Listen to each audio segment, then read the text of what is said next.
that somebody measuring velocities on the road and saying, well, if people drive fast, I don't know, we should just raise the speed limit.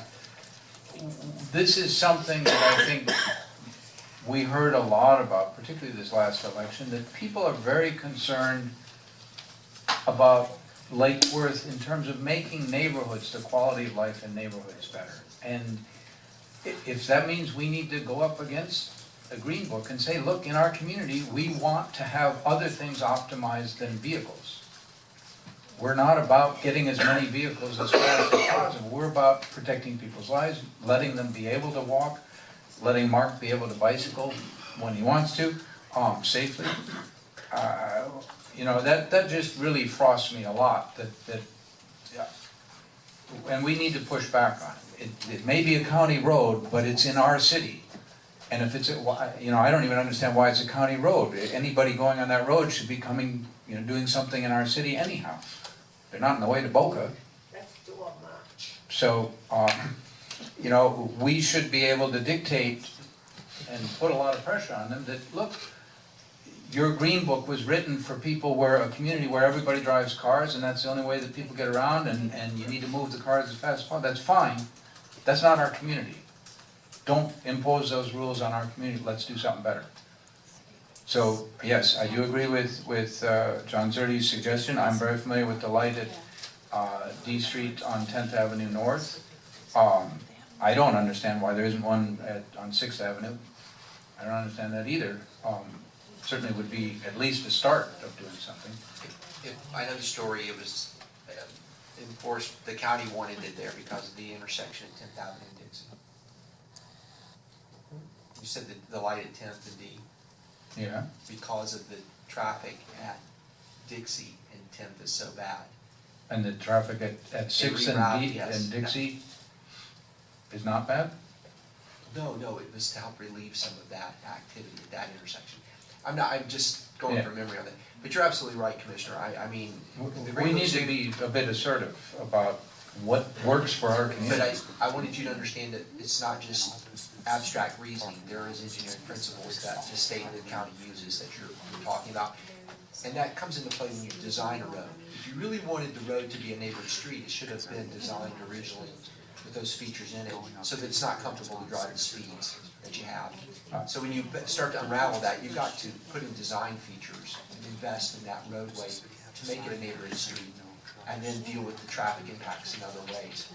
And that's fine, but I'm just saying that's all the engineering principles are very objective. They are, but I think we have to recognize, as the mayor has discussed at times, there is a concept floating around that says that thinking changes and advances, and complete streets is one of those. And complete streets says, don't write your rule books just on vehicles. It's a function of money. Well, it's a function of money and priorities for what we want to do for the safety and health of our community. So let's get on it. Whatever way we have to do that, let's do it. Okay. Vice Mayor? Yes, I appreciate some of the good dialogue from the public side. I think it would be relatively easy, yes, to just go ahead and see what we can do about the ordinance on trucks through the alphabet streets. You have to take into account creating truck routes and businesses that rely on trucks. Sure, they can take Dixie and Federal and Some of the streets and some of the districts that you have zoned for industrial and it's all mixed up, it's jumbled up in the city. So if you designate a truck route, then you can prohibit. Right. And say this, you can't be on it, then you can enforce. I think that's what the sheriff's office would be looking for. So logistically, actually coming up with that activity without penalizing any businesses would be where the devil's in the details. But and I don't. You're the engineer in the group. You speak. So that's doable. By next week? It's doable, yes. Fast process, no. No. We don't do anything fast around here, do we? You can't We can definitely start. force 100 years of evolution to get to this point with all of the jumbled things we have to fix it overnight. It's doable, and I think what would be wise is to look at some of the areas we're talking about and do it maybe in some sections. That's fine. But we're going to have to really invest a lot because there's a lot of give and take in those discussions. I understood, but speaking of the evolution, 100 years of evolution, we can't just use that as an excuse for not fixing the mistakes of our predecessors. We're Okay. working hard And begin across to a variety address of those fronts. mistakes. I And appreciate that. in defense of our predecessors, they didn't have all that traffic They 100 didn't years have ago. all that to deal with. So, but it is an That's issue. all because of the lawyers. Well, I just see it Do we being have a bus? Point of order, point of Well, order. a perfect example of that particular situation with the trucks, 12th Avenue South, Mr. Frost, actually, if you're coming off Dixie and heading eastbound, that plaza right there, where the auto zone, everything is, right there at the north, or the southeast corner of Dixie and, well, 12th, yeah. If you're heading east, right there, off Dixie, there was a no-through truck sign that had been removed that we had recently just put back. So we're forcing the trucks now to basically turn right at the end of that plaza and go down that little street instead of actually entering the neighborhood and then taking a right on that first street and then coming back through that way. But if you're coming from Federal, it's the opposite. So if you're a truck coming from Federal, how do you actually access that plaza? Because you're coming through that residential neighborhood. You couldn't make the turn. can't you go down to the point? Couldn't make the turn. Well, that's just one of the situations where it's not so clear cut. Yeah, no, I To- recognize Well, that. just imagine we're gonna have conversations about this.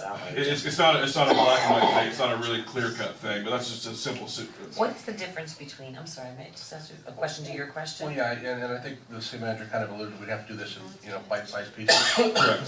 Let's see if we can, off the top of our heads, identify some easy wins and jump on those first and see how that goes. Starting with Yolanda's neighborhood. That's right. And that doesn't remove city vehicles. Did somebody say that? Okay, Yeah, we're still what is- gonna be driving heavy equipment through there, because we have to service the garbage cans and. But after 6 o'clock in the morning. Well, actually, we get at 5:30 by Mr. Zordi's house, but, We're talking. What does it mean to like delivery trucks when you say no? Like, say 16-wheelers. 16-wheelers, so 16 if you're a rooms-to-go truck delivering furniture, that's not as big as those. Just the big semi-trailers, big tractor trailers. I have pictures. Well, I think a room's to go maybe truck here would be. kind of sort of the difficulties, Right. but it's done, we can do this. Okay.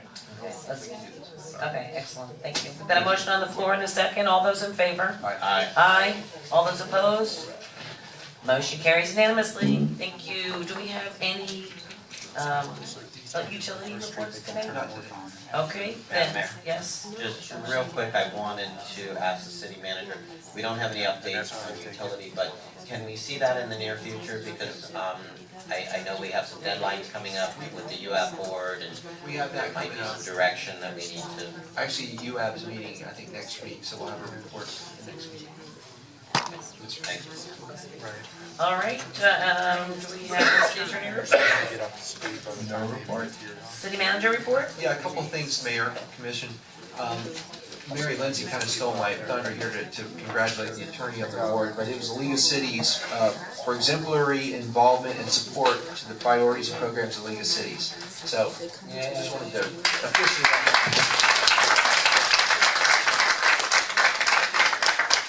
I can tell you, since coming and y'all hiring Glenn and his firm, the amount of backlog of not just the types of legal things we've been enmeshed in, but also the day-to-day operations of this organization have benefited greatly.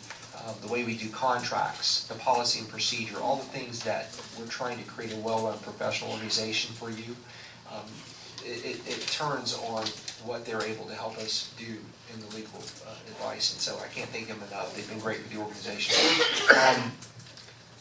I wanted to announce that we've been working, and we brought a plan to you, it's been a while ago, for splitting the resident permit parking at the beach. There's currently 50 spaces all on the north end, and there was a discussion about splitting 25 and 25 and putting some down on the south end so that residents would have a choice of locations to park with their decal.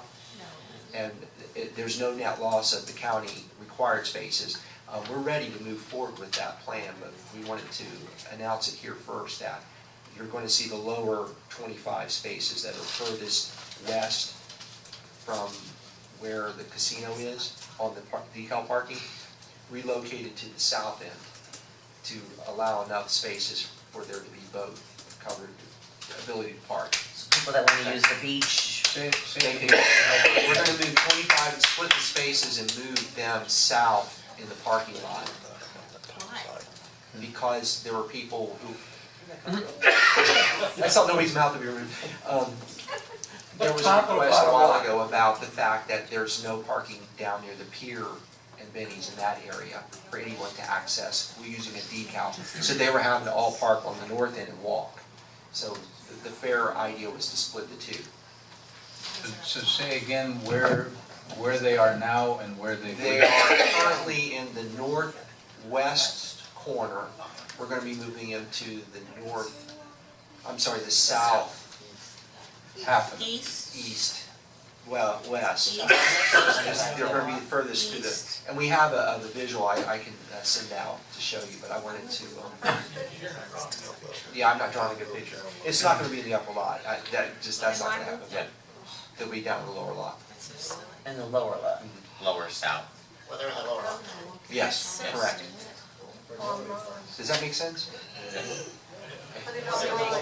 I wanna see the picture. Commissioner Meyer? Vice Mayor? While we're on the subject of, tinkering with parking, and piggybacking on this ITN, Can you talk into the microphone, Commissioner? while we're talking about reconfiguring some of the parking up there and on the heels of the ITN discussion about parking patterns and, spring break and police and, go ahead and designate, can we just go ahead and designate some spots for PVSO and be done with that discussion? I mean, I don't think we can set up a parking plan that's based on our peak spring break. If that's the bar that we're gonna set to do everything, then we're gonna be in a world of hurt because we're never gonna be able to accommodate with minimal expense. Did you understand what I'm saying?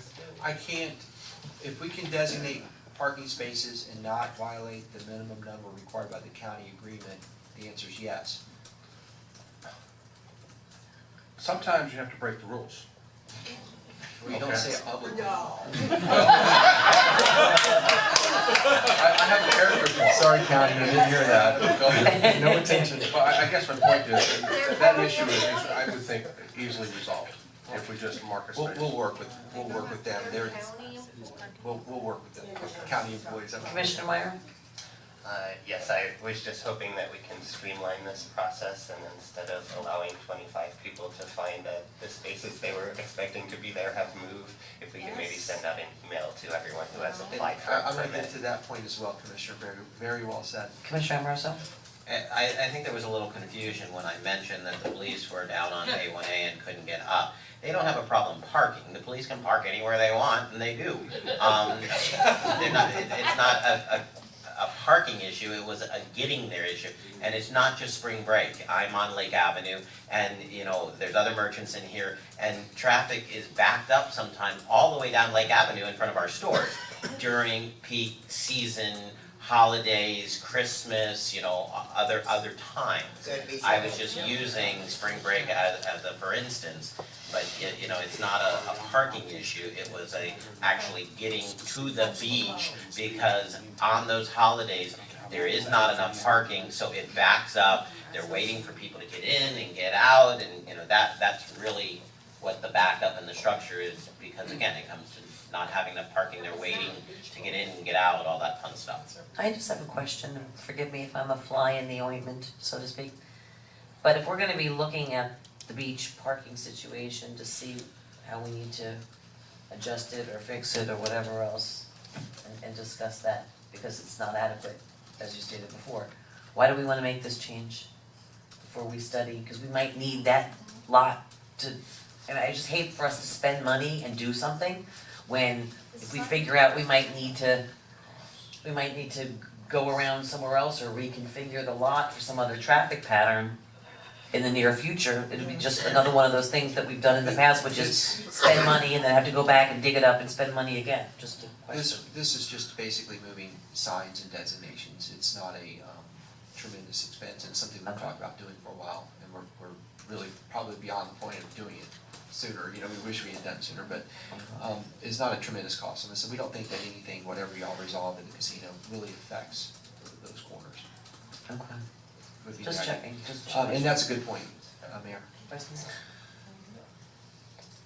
I didn't bring this up earlier, if we're gonna do a traffic impact or study, whatever the heck the ITN had come up with, are we also going to take a look at the idea of putting in attendance for the parking, or removing parking meters and changing that entire equation, so we can collect every dollar that we need, and we can eliminate the parking tickets and the parking staff, and hopefully reduce our expenses and increase our revenues? Is that something that's part of that? It, Yeah, it can be, I mean, that's a whole redesign of what you've got now. It wasn't technically designed for that, with the stacking lanes and the booths and everything. That can be designed in, yes. Understand that all that has a cost that we have to come up with the money to pay for. The intent of talking about the parking and the traffic is whatever you do there is going to have some impacts. And those impacts may be off the very specific limited areas being considered for whatever you want to do there. Who pays for those and who designs them is really what we're pushing out there. And that's the real point. There's going to be impacts of whatever you do at the beach. And if you want to make those changes, somebody has to design them. They have to be to some kind of standards to take into considerations, traffic, safety, stacking, all those things. And somebody has to pay for them. And that's the real point I don't think that you want to miss from the ITN discussion. I think that's the real intent. We can have more when we have that, when we have them here, and have that. So all that needs to be considered, yes, absolutely. Michelle, I'm sorry. I was just gonna say, yes, the ITN committee did talk about some of that. Through the National League of Cities, we've met some different companies. Juan's already got some pricing, versions, but like the city manager said, it depends on what, if anything, we do up there to help with the parking. You know, I've always said from day one that there should be some better, that's one of our biggest problems with parking is, you know, getting the tickets out, getting the people up there, you know. For years, we've had parking attendants standing up there helping them because of the equipment. So, yeah, the ITN looked at some of that, but again, it comes down to, you know, the actual direction and the cost. I was a gate attendant at Centerport Beach in Huntington, New York. Hired. I was, and that's how we would do. Everyone would come in and you would get their, you know, give them a ticket, then when they left, they would pay the ticket, or just like a city place, or they would just pay you, you know, for X amount of dollars to park, and it was a fixed rate of X, Y, or Z, whatever, or you had a pass. And you came in and you stuck that in your car and you came in, and all the beaches were like that. We had probably 10 town beaches, and they all were done the same way with a gate attendant. And then you got to sit when everyone was gone and put your sunglasses on and watch the sunset with all the windsurfers out there. It was a great job. Sorry, I digress. Commissioner McBoy, it's the end of the meeting, I can't. Just two things on the ITN one, since we, you know, it is a topic, as Commissioner Maxwell said, that's of interest to the community and perhaps merits a full meeting on its own. And I think we've agreed that we would find a way to, if we have presentations, to have some feedback, some interaction with the public. Two things that I think are very important that I would ask be included in that meeting is, one is, we just had a workshop on Saturday, a budget workshop, and very useful tools that gave us some real hard money figures on what's the state of the beach fund and what are the challenges and what are some approaches that can be taken to take some of the heat off of that without causing a lot of problems elsewhere in our budget, with the timing of the payback of the loan being one and what we charge for parking being the other. I think that information needs to be included in that meeting, because that influences how big a problem we feel we have at the beach that needs solving by more development. The other comment that I want to make is, before we spend any money on studies for capacity, what we do at the beach, I think it's very important to reach out with some sort of, whether it's a charrette process, design process, some sort of process to the community. What do people want at the beach? And make sure that we have a good sense of that, because if people say, look, we don't particularly want more things at the beach, and we think that some of the problems, that financial problems can be addressed certain ways, or we need to have a discussion about that, whatever, we need to get that input before we spend more money on how to increase more capacity at the beach. So that's my only comment on that one. All right, do I have a motion to adjourn? Do I have a second? Second? I think this is. All those in favor? Aye. Aye. All those opposed?